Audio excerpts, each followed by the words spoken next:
नमस्कार, सभी कला प्रेमियों का स्वागत है। मेरे एग्जीबिशन में आने के लिए आप सभी को बहुत बहुत धन्यवाद। खास करके एसीपी प्रद्युमन और उनकी टीम को, जिन्होंने आज यहाँ आने के लिए अपना समय निकाला। अब मैं इस शहर के जाने माने उद्योगपति और इस फंक्शन के चीफ गेस्ट मिस्टर मुकुल जी से निवेदन करता हूँ कि वो रिबन काटकर इस प्रदर्शनी का शुभारंभ करें। Please welcome. Thank you. आपने मुझे यहाँ बुलाया, ये मेरा सौभाग्य है, पर ये रिबन मैं अकेले नहीं काटूंगा। मैं एसीपी प्रद्युमन के साथ मिलकर इसे काटना चाहूंगा, क्योंकि आप लोगों की वजह से ही हम लोग सुरक्षित हैं। अरे नहीं मुकुल जी, ये रिबन आप ही काटिए। देखिए, हम जो करते हो हमारी ड्यूटी है, फर्ज है हमारा। प्लीज आइए ना, please Mukul ji, please please please come on, आइए सर।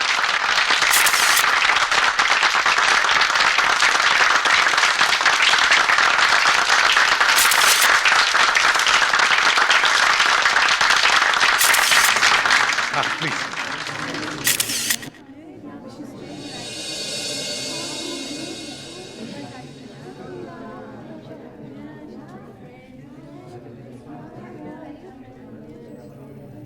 बहुत अच्छी पेंटिंग बनाई है आपने।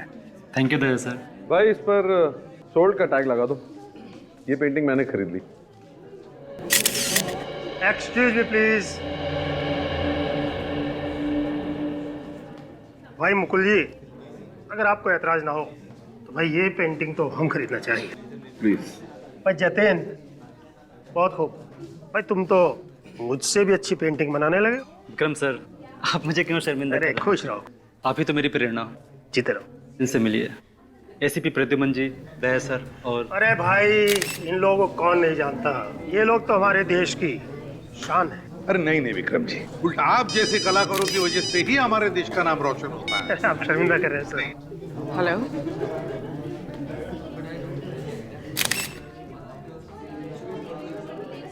कब? सर, हाँ। सर मशहूर टीवी रिपोर्टर रोनिता जी लापता हो गई। लापता? कैसे? सर कुछ घंटे पहले वो मेयर साहब का इंटरव्यू लेने के लिए जा रही थी। अपने ऑफिस से निकली तो थी, लेकिन वहां पहुंची ही नहीं। सर, हाँ। रोनिता मेरी कजिन, प्लीज उसे ढूंढ निकालिए। तुम्हारी बहन है रोनिता? जी।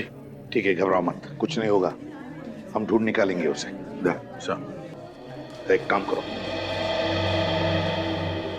उस रास्ते भी जाकर चेक करो जिस रास्ते से रोनिता मेयर के बंगले पर जा रही थी, और हम उसके ऑफिस में जाकर चेक करते हैं।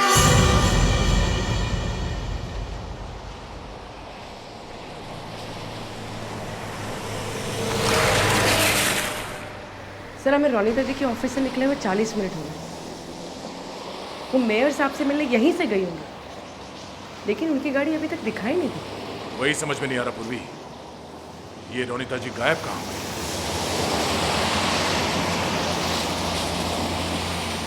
एक मिनट पूर्वी, गाड़ी रोको। लगता है ये रोनिता जी की गाड़ी है।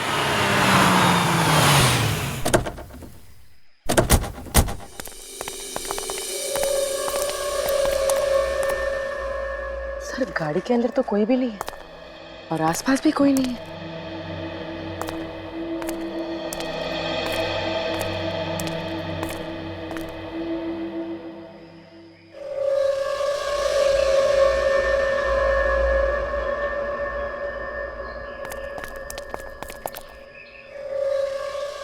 टायर का निशान देख के लगता है कि यहाँ पे कोई ट्रक खड़ा था।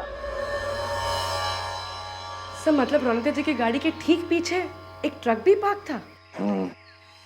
और इस निशान से साफ पता चलता है कि वो ट्रक बाद में यहाँ इस रोड पे गया है।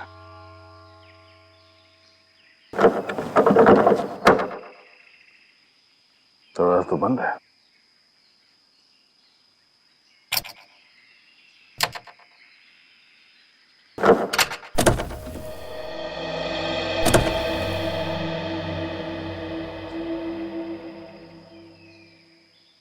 गाड़ी के अंदर देख के लगता तो नहीं है कि यहाँ पे हाथापाई हुई है। सब कुछ ठीक ठाक है। फिर ऐसी जगह पे रोनिता जी ने अपनी गाड़ी क्यों रोक दी?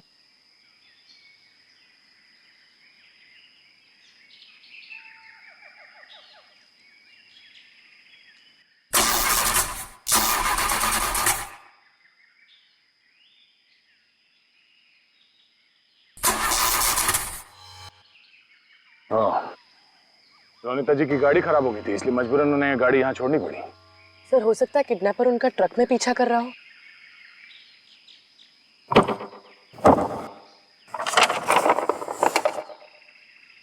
सर ये देखिए, सर गाड़ी खराब होने के बाद रोनिता जी ने जरूर उस इमरजेंसी कार सर्विस को फोन किया होगा। कार सर्विस वाले को? हाँ सर। इसका मतलब है कोई ना कोई मैकेनिक तो यहाँ पे आया होगा गाड़ी देखने के लिए, और वही बता सकता है कि यहाँ पे एग्जैक्टली हुआ क्या था। जरा इस सर्विस स्टेशन में फोन करके पता करो। सर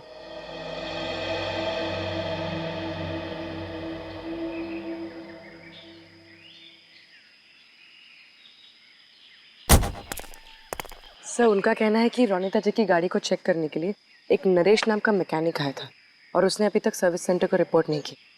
नरेश? चीफ एडिटर,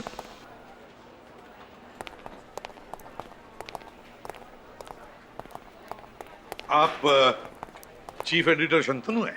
जी सर, मैं ही हूँ। मैंने ही आपको फ़ोन किया था सर। ओके। देखिए शंतनु जी, हम रोनिता का टेबल चेक करना चाहते हैं। Okay sir. गार्गी ले जाओ। जी सर। Ready? सर आप इधर हैं। शंतनु जी, क्या लगता है आपको, वाकई रोनिता का किडनैप हुआ है? हाँ सर। अच्छा, किसने किया होगा ये? किसी पर शक है आपको? पता नहीं सर, वैसे रोनिता तो एक बहुत ही होशियार और निडर रिपोर्टर थी। उसने कई हाई प्रोफाइल लोगों के गैर कानूनी धंधों का पर्दाफाश किया था सर। ओह, समझ में नहीं आता कि किस पर शक किया जाए और किस पर नहीं किया जाए। शंतनु जी एक बात बताइए, ये रोनिता फिलहाल किसकी स्टोरी पर काम कर रही थी? पता नहीं सर, वो अपनी न्यूज़ स्टोरी तभी बताती थी जब उसका सारा रिपोर्ट तैयार हो जाता था। Oh sir. हाँ आप रेडी? ये फाइल देखिए सर, इस फाइल को आखिरी बार 6:20 को मॉडिफाई किया गया था। और रोनिता भी करीब 6:30 बजे ऑफिस से बाहर निकली थी। मतलब रोनिता ऑफिस से बाहर जाने से पहले किसी फाइल पर काम कर रही थी। इस फाइल पर, फाइल खोल के देखा? इस फाइल को खोलने के लिए पासवर्ड चाहिए। उन्होंने इसे लॉक करके रखा है। तो मैंने रोनिता टाइप करके देखा, मगर पासवर्ड कुछ और ही है। पासवर्ड जानती है? सर आप बोल्ड BOLD टाइप कीजिए। पिछले प्रोजेक्ट में जब हमने साथ काम किया था तो उसने अपनी फाइल का पासवर्ड बोल्ड ही रखा था। BOLD। ये पासवर्ड भी गलत है। अब क्या करें सर? कोई तो पासवर्ड होगा ना फ्रेडी, कोई तो पासवर्ड होना ही चाहिए। ये रोनिता की डायरी है? जी सर। शायद इसमें हो सकता है। ये क्या नाम है? AID, Aida? कि ये रोनिता का पेट नेम तो नहीं? रेडी, जरा इसे टाइप करके देखो। AIDA, Aida.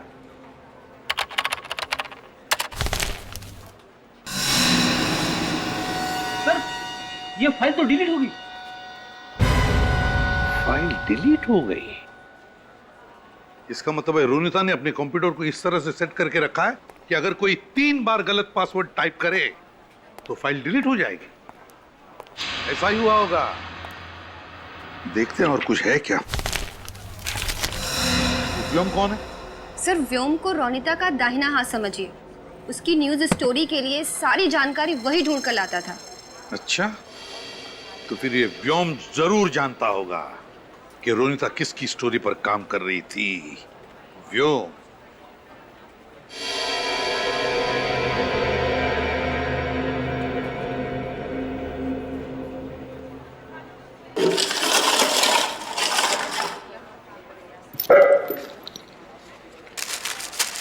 सर ये तो किसी की फोटो लग रही है। हाँ फ्रेडी। सर रोनिता को मैंने ये फोटोज डस्टबिन में डालते हुए देखा था। उसके बाद वो जल्दी जल्दी में कहीं बाहर निकल गई। अच्छा, तो देखे तो सही लगा कर किसकी फोटो है ये।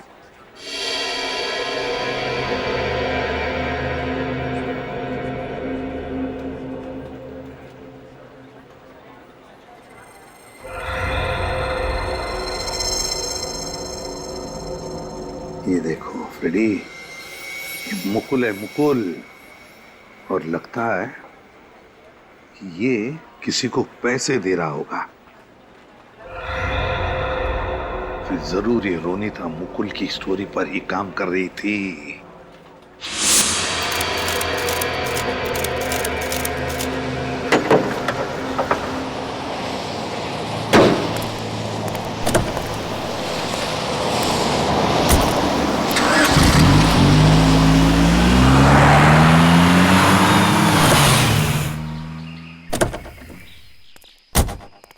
नरेश, जी हम लोग सीआईडी से हैं। क्या आपने रोनिता जी का कंप्लेंट कॉल अटेंड किया था? कार नंबर है XC021346। हाँ सर, मुझे ही भेजा गया था। तो क्या तुम मिले थे उनसे? नहीं मैम, मैं जब उनकी कार तक पहुंचा तो वो लॉक करके जा चुकी थी और मैंने उनके मोबाइल पे कॉल भी किया तो फ़ोन स्विच ऑफ आ रहा था। तो क्या ये आपकी ड्यूटी नहीं है कि आप इमरजेंसी सर्विस सेंटर में कॉल करके बताएं कि रोनिता जी कार छोड़ के चली गई? सॉरी सर, एक्चुअली मुझे पहुंचने में थोड़ा लेट हो गया था, तो मुझे लगा कस्टमर मेरे बॉस से कंप्लेंट ना कर दे, इसलिए मैंने अपने बॉस को कॉल ही नहीं किया। अच्छा, ये बताओ कि उनकी गाड़ी के आसपास तुमने कोई ट्रक देखा?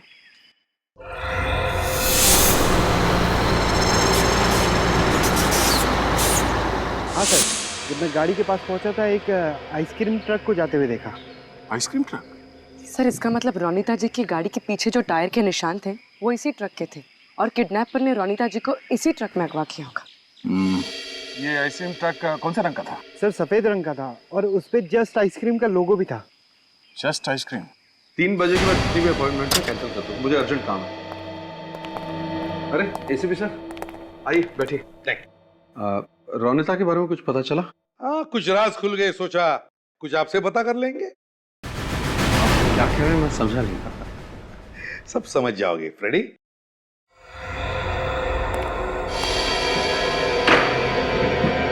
ये सब क्या हो रहा है? आप मुझ पर शक कर रहे हैं? मैं भला अपनी कजिन को क्यों अगवा करवाऊंगा? इसलिए ये फोटोग्राफ आपको कहां से मिला? सवाल हम तुम्हें पूछने आए, उल्टे सवाल पे सवाल तुम हमें पूछे जा रहे हो। वाह, बताओ कौन है ये आदमी? और इसे पैसे ही दे रहे हो ना तुम? ये एक एजेंट है, लेकिन मैं किसी से भी मिलूं, कुछ भी करूं, इससे रोनिता का क्या लेना देना? क्योंकि ये फोटोग्राफ रोनिता के ऑफिस में से हमें मिला है, उसकी टेबल पर से। इसका मतलब रोनिता मुझ पर नजर रखी हुई थी, लेकिन क्यों? मुझे तो इस बारे में पता भी नहीं। झूठ बोल रहे हैं आप। आपकी अपॉइंटमेंट डायरी में व्योम का नाम लिखा हुआ है। कौन है ये व्योम? इस व्योम का नंबर तुम्हारे डायरी में कैसे? क्यों? सर ये वो आप मेरी पूरी बात सुन लीजिए। मुकुल जी, तुम्हारे मेहमान बनकर हम तुम्हारे एग्जीबिशन में आए थे, अब तुम हमारे मेहमान बनकर हमारे ब्यूरो में चलिए। इस रोड पर तो हमारा ट्रक कभी जाता ही नहीं। ये जरूर वही ट्रक होगा जो कुछ दिन पहले चोरी हो गया था। कहाँ से चोरी हुआ था ट्रक हमारा? ट्रक का ड्राइवर ट्रक को लेकर अपने घर गया था, वहीं पर किसी ने उस पर हमला किया और ट्रक लेकर भाग गया। सर, ये उस ट्रक का ड्राइवर है, मोंटू। मोंटू, ये सब कब हुआ, कैसे हुआ, शुरू से बताओ। साहब, मैं ट्रक लेके अपने घर गया था खाना खाने और पीछे से कोई ट्रक में घुसा और मेरे ऊपर वार कर दिया। आपने उसका चेहरा देखा था? नहीं, उसने किसी चीज से वार किया और मैं बेहोश हो गया। अच्छा, उस आदमी के बारे में कुछ और बता सकते हो? साहब, उसके शरीर से मांस की बदबू आ रही थी। मांस की बदबू? Thank you. टीवी रिपोर्टर की किडनैपिंग, आइसक्रीम ट्रक की चोरी और किडनैपर के शरीर से मांस की बदबू, सारे कड़ियों को जोड़ना होगा। बताओ मुकुल, अपनी बहन रोनिता को किडनैप करके कहां रखा है तुमने उसे? सर, मैंने रोनिता को किडनैप नहीं किया। इनफैक्ट जब ये खबर मिली, मैं तो आप ही के साथ था एग्जीबिशन में। क्या चाल चली है तुमने मुकुल जी? हमारे साथ रहकर तुमने अपनी बहन को किडनैप करवा लिया ताकि तुम पर कोई शक ना करे, है ना? पर सर, मैं रोनिता को क्यों किडनैप कराऊंगा? क्योंकि आप बड़े बड़े टेंडर रिश्वत खिला के पास करवाते हैं और रोनिता इस बात को दुनिया के सामने लाना चाहती थी, इसलिए। क्यों? है ना ये सच? हाँ, ये सच है कि टेंडर पास करवाने के लिए मैं थोड़ी बहुत हेरा फेरी करता था, पर रोनिता इस बात को जानती थी, मुझे पता नहीं था। फिर तो आप व्योम को भी नहीं जानते होंगे। कौन व्योम? व्योम? वही व्योम जो तुम्हारे काले कारनामे तुम्हारी बहन रोनिता को बताता था और जिसका फोन नंबर हमें तुम्हारे ऑफिस से मिला, वो व्योम। ओके, मैं मानता हूं कि मैं व्योम को जानता हूं। मेरे अलावा दूसरे जिन लोगों ने टेंडर्स भरे हैं, उनकी कॉपीज चुराकर मुझे ला कर देता था, पर यही बातें वो रोनिता को भी बताता था, मुझे पता नहीं था। अच्छा, नहीं मालूम? पूर्वी, जरा व्योम को फोन लगा। सर। विनीत, उस आइसक्रीम के ट्रक ड्राइवर से कुछ पता चला? सर, वो ड्राइवर कुछ देख तो नहीं पाया, लेकिन हाँ, उसने इतना जरूर बताया कि जिस आदमी ने उसके ऊपर हमला किया था, उसके शरीर से कुछ मांस और मटन की बू आ रही थी। मांस मटन की बू आ रही थी? इसका मतलब है ये आदमी जरूर वहीं पे काम करता होगा जहां पर मांस मटन का पैकिंग होता है। जरा मैप निकालो।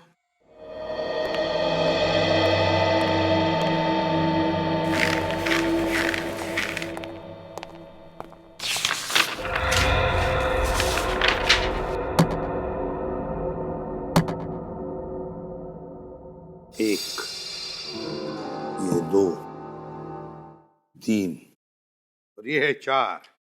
शहर में 4 जगह हैं जहां पर मांस मटन का पैकिंग होता है। मतलब सर, हमें इन चारों जगहों को जाकर चेक करना पड़ेगा। बिल्कुल चेक करना पड़ेगा। सर।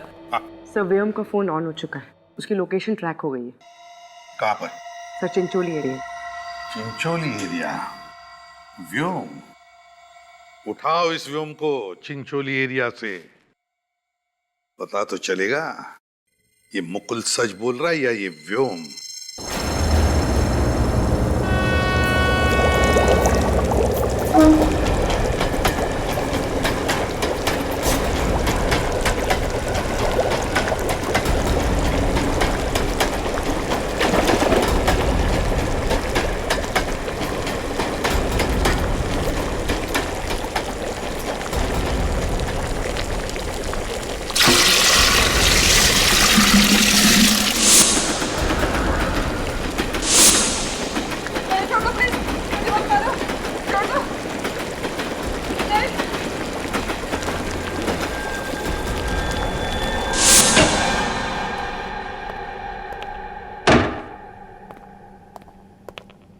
व्योम जी। जी, आप लोग? सीआईडी। रोनिता जी के बारे में आपसे कुछ बात करनी है। रोनिता? कौन रोनिता? पता नहीं सर, इनके दिमाग में क्या चल रहा है। पहले मना करते फिर मान जाते हैं। मुकुल ने तुम्हारे बारे में हमें सब कुछ बता दिया है व्योम, और तुम उसके लिए क्या काम करते हो ये भी बताया। हमें पता चल चुका है कि तुम मुकुल के सीक्रेट रोनिता जी को बेचते थे और रोनिता जी के सीक्रेट मुकुल को। दोनों को डबल क्रॉस कर रहे हो तुम। अब आप लोगों को सब पता चल ही चुका है तो मैं और क्या बोलूं? रोनिता को किडनैप करके कहां रखा है? क्या रोनिता किडनैप हो गई है? नाटक मत कर, समझा? नहीं सर, मैं सच बोल रहा हूँ। मुकुल जी के बारे में खबर देने के बदले रोनिता मुझे ढेर सारे पैसे देती है। मैं भला उससे किडनैप क्यों करूंगा?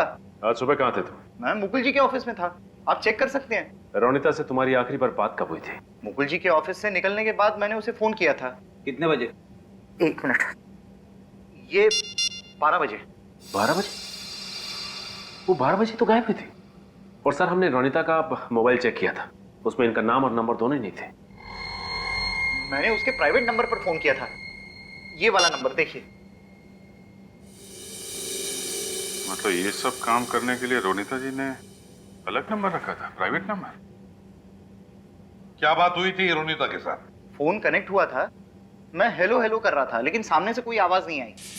हाँ, लेकिन आसपास कोई रेलवे ट्रैक जरूर होना चाहिए, क्योंकि ट्रेन की आवाज आ रही थी। अच्छा, ट्रेन की आवाज? तो फिर अभिजीत, रेलवे लाइन के आसपास जितने भी मीट पैकिंग फैक्ट्रीज है चेक करो।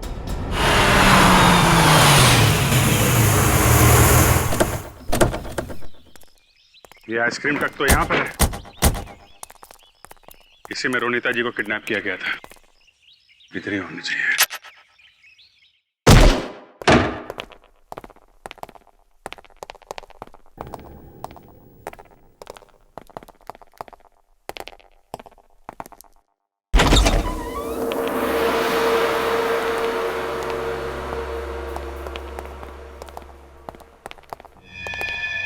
अरे ये सब कौन है? सर, ये पुतले हैं सर। मोम के पुतले। बाहर आइसक्रीम का ट्रक, यहां मोम के पुतले और रोनिता जी गायब। चेक कर।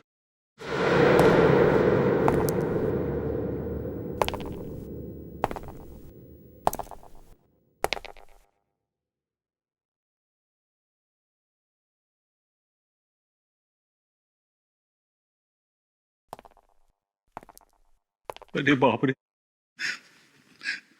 मुझे तो बहुत डर लग रहा है।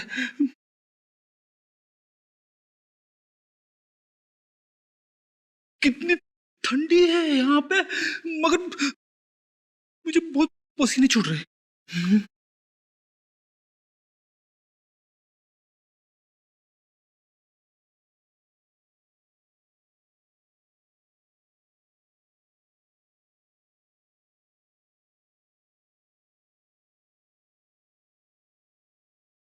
ये तो रोनिता जी जैसा दिखने वाला पुतला है।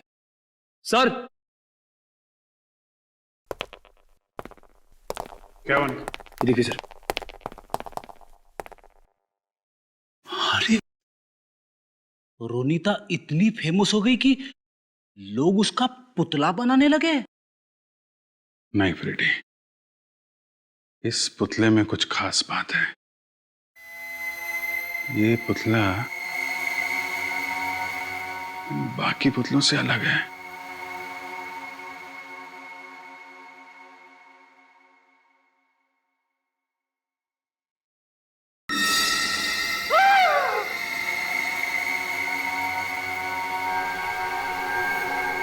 रोनिता जी,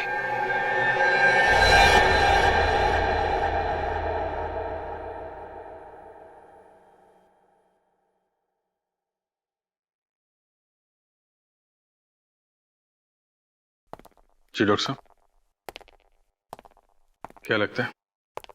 अभिजीत, खूनी ने पहले इस बेचारी रोनिता के पूरे शरीर पर खौलता हुआ मोम डाला, उसके बाद अपनी कारीगरी दिखाई। मौत कैसे हुई रोनिता जी की? अभी तो इसके शरीर को मोम से बाहर निकाला है। मौत कैसे हुई जानने के लिए तो इसकी बॉडी को फॉरेंसिक लैब ले जाना पड़ेगा। सर ये राजू है, इस गोडाउन की देख रेख यही करते हैं। राजू, ये लाश कैसे आई यहाँ पे? मुझे पता नहीं सर, मैं तो सिर्फ इतना जानता हूँ कि यहाँ बहुत सारे मोम के पुतले रखे जाते हैं। लेकिन तुमने किसी को तो देखा होगा। कौन आया था यहाँ पे? कोई नहीं सर। सो रहे थे? हैं? किसका गोडाउन है ये? ये विक्रम सर का है, और यहाँ पे जितने भी मोम के पुतले रखे हैं ये उन्होंने ही बनाए। विक्रम जी, जो बहुत बड़े कलाकार हैं, बहुत बड़े मूर्तिकार। विक्रम जी घर पे है क्या? हम लोग सीआईडी से। हाँ है।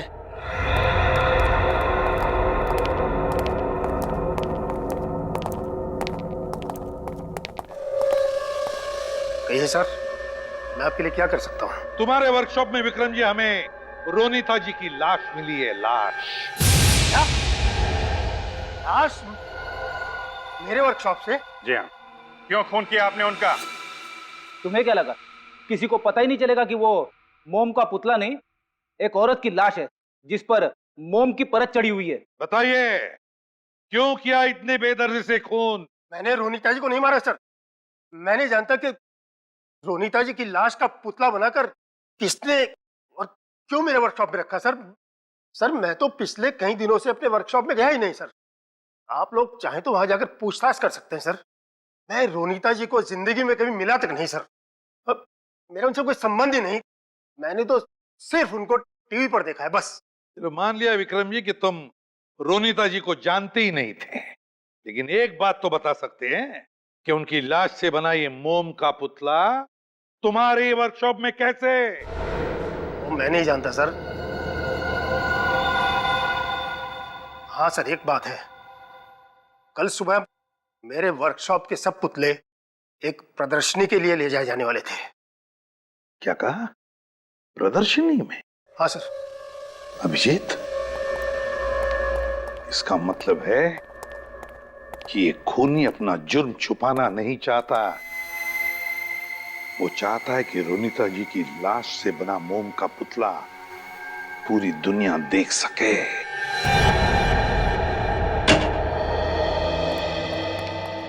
यार साळुंखे, क्या इसकी मौत जहर से हुई थी?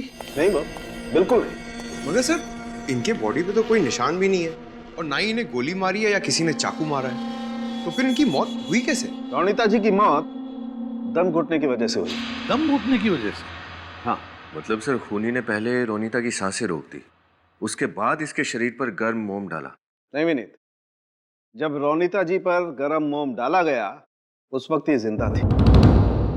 जब इस पर खौलता हुआ मोम डाला गया तब ये जिंदा थी? हाँ यार सारुंखे, ये तू किस बेसिस पे कह सकता है? ये देखो, ये इनके शरीर पर देखो, चमड़ी जगह जगह से जल गई है और कहीं कहीं से तो ये देखो, ये चमड़ी निकल भी रही। सिर्फ इतना ही नहीं सर, हमें रोनिता के खून में से नींद की दवा मिली है। इसलिए लगता है कि खूनी ने पहले इसे दवा देकर गहरी नींद में सुला दिया और उसके बाद खौलता हुआ मोम इसके शरीर पर डाल दिया। और वो गरम गरम मोम जब इनके शरीर पर पड़ा तो इनकी चमड़ी जल गई और बाद में वही मोम जब ठंडा हो गया तो इनके पूरे शरीर पर मोम की एक मोटी परत, एक लेयर जम गई। सर और इसकी वजह से रोनिता का दम घुट गया? हाँ, खूनी ने बेचारी पर खौलता हुआ मोम डाल दिया ताकि एक खूबसूरत सा पुतला बने और फिर लोग इसे एग्जीबिशन में देख सकें। सर इसका मतलब खूनी एक ऐसा आदमी है जो मोम से पुतले बनाने की कला को जानता है। हाँ पूर्वी, मगर गलत इस्तेमाल किया है उसने अपनी कला का, गलत इस्तेमाल किया है। विक्रम के बारे में क्या पता चला? तो विक्रम का हमारे पास कोई क्रिमिनल रिकॉर्ड नहीं है। क्या? विक्रम का कोई भी क्रिमिनल रिकॉर्ड नहीं? एसीपी प्रद्युमन या क्या? ठीक, हम पहुंचते हैं। क्या हुआ सर? प्रसिद्ध लेखिका शर्मिला जी गायब हो गई है। मैं ही शर्मिला का पति हूँ। आप ही ने फोन किया था हमें? जी हाँ, शर्मिला अचानक गायब हो गई, तब से मैं बहुत टेंशन में हूँ। देखिए राकेश जी, आप टेंशन बिल्कुल मत लीजिए, आपकी पत्नी शर्मिला जी को हम ढूंढ निकालेंगे। अच्छा ये बताइए कि आपकी पत्नी शर्मिला जी कब गायब हुई थी? सर वो मॉर्निंग वॉक के लिए निकली थी। आपकी पत्नी हर रोज मॉर्निंग वॉक करने जाती है? जी हाँ। तो फिर उनके गायब होने की खबर आपने हमें पहले क्यों नहीं दी? सर ऐसा है कि शर्मिला एक कामयाब लेखिका है, वो कब कहाँ किससे मिलने जा रही है ये हर समय बताकर तो नहीं जाती, और फिर वो स्वाभिमानी और कड़क मिजाज की, हर वक्त कोई उसे टोकता रहे ये उसे पसंद नहीं। लेकिन जब वो नहीं आई तो मुझे चिंता होने लगी कि वो कहीं कोई मुसीबत में तो नहीं है। तो फिर आपने शर्मिला जी को फोन करने की कोशिश नहीं की? कई बार फोन किया लेकिन उसका फोन स्विच ऑफ बता रहा है। मिस्टर राकेश, आपकी पत्नी की किसी के साथ बहस वगैरह हुई थी? देखिए सर, वो सिर्फ किताबें या कहानियां नहीं लिखती, वो एक क्रिटिक भी है। वो अखबार में कला के बारे में, फिल्म के बारे में, सामाजिक मुद्दों के बारे में भी लिखती है। उसे किसी का डर नहीं, जो सच है वो अपने अखबार में लिखती है। और जाहिर है कि इस बात से काफी लोगों को प्रॉब्लम भी होगी। बिल्कुल, उसका लेख पढ़कर बड़ी बड़ी हस्तियां नाराज हो जाती हैं। ये शर्मिला जी हाल ही में कुछ खास करने वाली थी? जी हाँ सर, वो अपने नई किताब के लॉन्चिंग फंक्शन में जाने वाली थी। पहली बार तो वो खूनी अपनी मोम की कारीगरी को एग्जीबिशन तक नहीं पहुंचा पाया, लेकिन इस बार वो जरूर कोशिश करेगा कि उसका अधूरा सपना पूरा हो। अच्छा ये बताओ कि ये बुक लॉन्च का फंक्शन कहाँ होने वाला है? सर शर्मिला जी की बुक लॉन्च की तैयारी चल रही है। मतलब वो किडनैपर कभी भी यहाँ पे आ सकता है? एक्सक्यूज मी, हम लोग सीआईडी से हैं। क्या बात है? यहाँ पे कितने लोग काम करते हैं? 7-8 लोग। और आप इन सबको जानती हैं? जी हाँ, मेरी मैनेजमेंट कंपनी के लोग हैं। ठीक है, कोई अनजान आदमी या औरत दिखे तो हमें तुरंत इन्फॉर्म करना, ठीक है? Sure sir. Madam, madam, madam जल्दी इधर आइए। मैडम जल्दी इधर आइए। सर ये देखिए सर, क्या हो गया? तो दूर खड़े हो जाओ।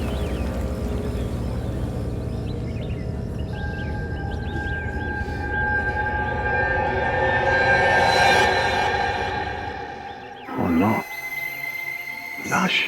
सर रोनिता जी की तरह इस पर भी खौलता हुआ मोम डाला गया, इसलिए शर्मिला जी की मौत हो गई। ये खूनी ये सब कर क्यों रहा है? और शर्मिला जी की मोम के पुतले को यहाँ अंदर लाया कैसे? ये पुतला अंदर आया कैसे?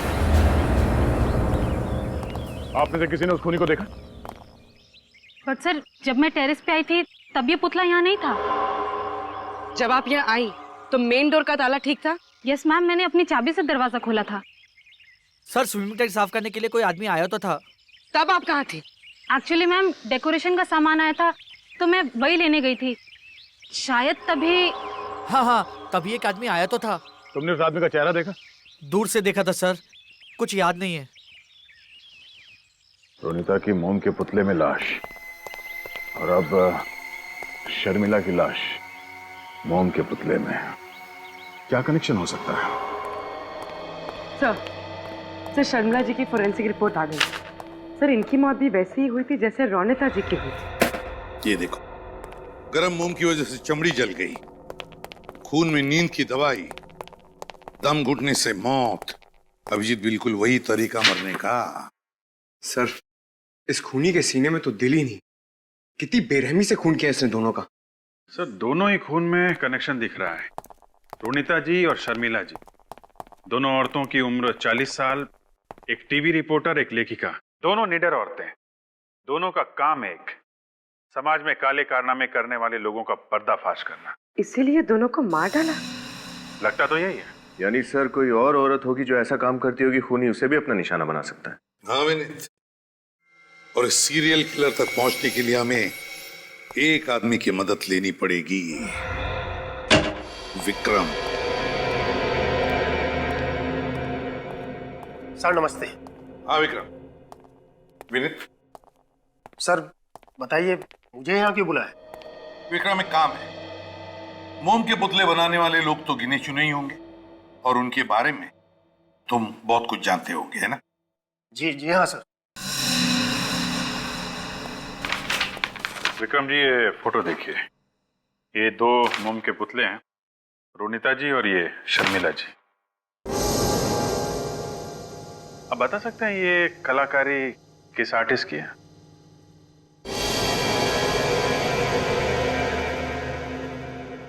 सर दोनों पुतले एक ही कलाकार के बनाए हुए हैं। दोनों पुतलों के एक ही स्टाइल में तराशा गया है।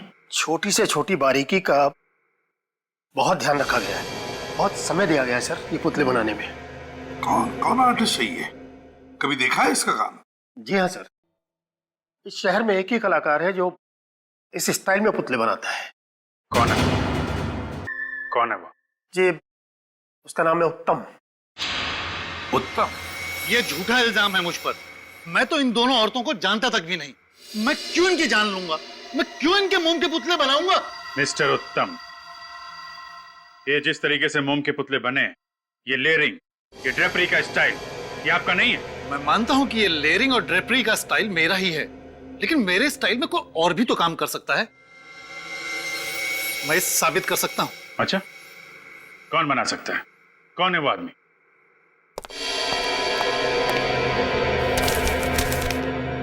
ये चिट्ठियां मुझे किसी गुमनाम शख्स ने लिखी है सर। यही वो आदमी है।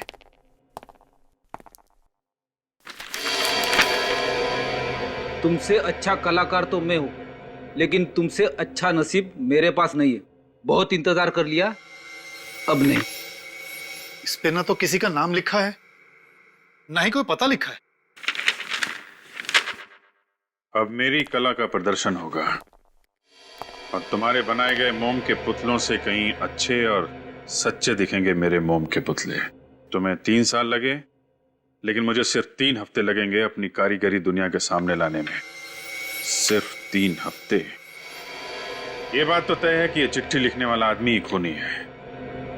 यही वो कलाकार है जिसने रोनिता जी और शर्मिला जी को मारा और उनके मोम के पुतले बनाए। उत्तम जी, आपका ऐसा कौन सा कॉम्पिटिटर है जो इस हद तक गिर सकता है? ऐसा तो कोई मुझे याद नहीं आता सर। किसी पे शक है आपको? जी नहीं सर। हाँ सर, इस खत में लिखा है तुम्हारा करियर खत्म हो जाएगा बबलू। आपका नाम बबलू है क्या? कॉलेज में मुझे बबलू कहते थे। कौन से कॉलेज में पढ़ते थे आप? के कॉलेज ऑफ आर्ट्स। के कॉलेज ऑफ आर्ट्स। वहीं से पता चलेगा कि और कौन कौन स्टूडेंट्स थे जो इनके साथ मूर्ति कला सीख रहे थे। नमस्ते सर, हम लोग सीआईडी से। ओह, मेरे सेक्रेटरी ने बताया था कि किसी केस के सिलसिले में आपको कुछ पूछताछ करनी है मुझसे। दरअसल 2 औरतों का खून हो गया है। किसी ने उनके शरीर में गरम गरम मोम डाल के उनका खून कर दिया और उनके पुतले बना दिए हैं। ऐसा वहशीपन कौन कर सकता है? आप उत्तम नाम के स्टूडेंट को जानते हैं? उत्तम? हो, बबलू। हाँ, वो 2005 के बैच में था। 2005। प्रिंसिपल साहब, उस बैच के जितने भी स्टूडेंट्स थे हमें उनकी लिस्ट चाहिए, और खास तौर पे वो लोग जो मोम के माध्यम में काम कर रहे थे। देखिए, बहुत पुरानी फाइल है, मैं कोशिश करके आपको भिजवाता हूं। Okay sir. और सर, ये 2005 के जो चीफ इंस्ट्रक्टर थे उनसे भी मिलना है हमें। उनका तो 2005 में ही खून हो गया था। खून हो गया? नाम क्या था उनका? दिव्या। कैसे मौत हुई दिव्या जी की? उनकी बॉडी एक कोल्ड स्टोरेज में पड़ी हुई मिली। बहुत तहकीकात हुई लेकिन खूनी का कुछ भी पता नहीं चला। और कुछ बता सकते हैं आप दिव्या जी के बारे में? देखिए, वो बहुत ही स्ट्रिक्ट थे, कड़क स्वभाव था उनका। स्टूडेंट गलती करता था तो वो बहुत डांटती थी उन्हें। उम्र क्या रही होगी उनकी? यही लगभग 40 के आसपास रही होगी। 40 साल? 40 साल की औरत, कड़क स्वभाव और डिसिप्लिन वाली, बिल्कुल शर्मिला जी और रोनिता जी जैसी। यानी कि खूनी ऐसी औरतों का खून कर रहा है? हाँ फेटी, लगता है ये दिव्या जी का खून उस सीरियल किलर का पहला मर्डर था। सर, पुलिस रिकॉर्ड के हिसाब से दिव्या जी के सर पे किसी भारी चीज से वार किया गया था, जिससे उनकी मौत हो गई थी। बाद में उनकी लाश एक पुराने कोल्ड स्टोरेज प्लांट में मिली थी। और क्या पता चला दिव्या के बारे में? सर, के स्कूल ऑफ आर्ट्स के स्टूडेंट ने बताया कि वो बहुत ईमानदारी से अपना काम करती थी और थोड़े कड़क स्वभाव की थी, इसलिए बच्चे उनसे डरते भी थे। शर्मिला और रोनिता दोनों भी तो निडर और कड़क स्वभाव की थी, बिल्कुल इस दिव्या की तरह ही। सर, ये उत्तम दिव्या जी का सबसे फेवरेट स्टूडेंट था। अच्छा, इस उत्तम के साथ जो बाकी स्टूडेंट्स थे उनकी लिस्ट मिल गई? जी सर, उत्तम जी के साथ उस बैच में 25 स्टूडेंट्स थे और उनमें से 4 स्टूडेंट्स मोम के माध्यम में काम करते थे। तो फिर इन चारों का कच्चा चिट्ठा निकालो, पता लगाओ इन चारों के बारे में। सर, मैंने प्रिंसिपल से रिकॉर्ड्स मंगवाए, आज आ जाएंगे। हेलो, क्या? कहां से? ओके, हम लोग देखते हैं। सर, हाँ, सोशल एक्टिविस्ट रजनी जी का किडनैप हो गया है। रजनी का किडनैप हो गया है? कहां पर? मॉर्निंग वॉक से लौट रही थी सर, घर के सामने किसी ने अगवा कर लिया। वो खूनी उन्हें कहाँ ले गया होगा सर? एक जगह हो सकती है जहां खूनी ने पहला खून किया था दिव्या जी का, वो बंद पड़ा हुआ सुनसान कोल्ड स्टोरेज प्लांट। हाँ अभिजीत, बिल्कुल सही है। इससे पहले कि रजनी की जान चली जाए, हमें इस खूनी को पकड़ना ही होगा। तुम कौन हो? क्यों मुझे लेकर आए हो? मुझे जाने दो प्लीज। मैंने तुम्हारा क्या बिगाड़ा है? कैसे जाने दूं? तुम ये सब इसलिए कह रही हो क्योंकि तुम नहीं जानती हो दुनिया की सबसे सुंदर और महान मूर्तियों में तुम्हारा नाम लिया जाएगा। आज से हजारों साल तक लोग तुम्हें याद करेंगे। अमर होने वाली हो तुम। करना क्या चाहते हो तुम? ज्यादा कुछ नहीं, बस तुम्हारी मोम की मूर्ति बनाना चाहता हूं मैं। ये जो तुम्हें सामने गरम गरम खौलता हुआ मोम दिखाई दे रहा है ना, ये मोम तुम्हारे शरीर पर डाल दूंगा। थोड़ा सा जलेगा, ज्यादा नहीं, क्योंकि मैंने ऑलरेडी तुम्हें सेडेटिव दे रखे हैं। उसके बाद मैं तुम्हें कोल्ड स्टोरेज में डाल दूंगा और ये गरम गरम पिघलता हुआ मोम तुम्हारे शरीर पर जम जाएगा। और उसके बाद मैं अपनी कलाकृति दिखाऊंगा। नहीं प्लीज, मुझे मरना नहीं है।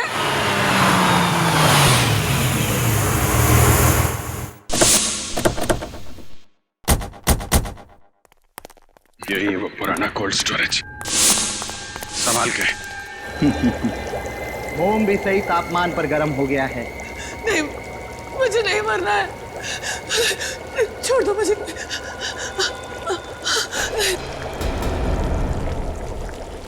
जाने दो मुझे, जाने दो।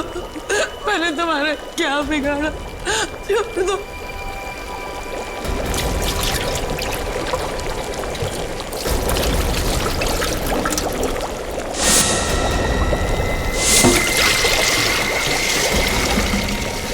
जाने दो, भगवान के लिए छोड़ दो मुझे। तुम ऐसा नहीं कर सकते। नहीं, नहीं, मुझे जाने दो मुझे। शुभ काम के समय रोया नहीं करते, हंसो, मुस्कुराओ। अरे मुस्कुराओ, तुम्हारे अमर होने का समय आ गया है। तुम मेरी सबसे खूबसूरत कृति होगी और तुम्हारी मूर्ति की नुमाइश मैं नेशनल म्यूजियम में करूंगा।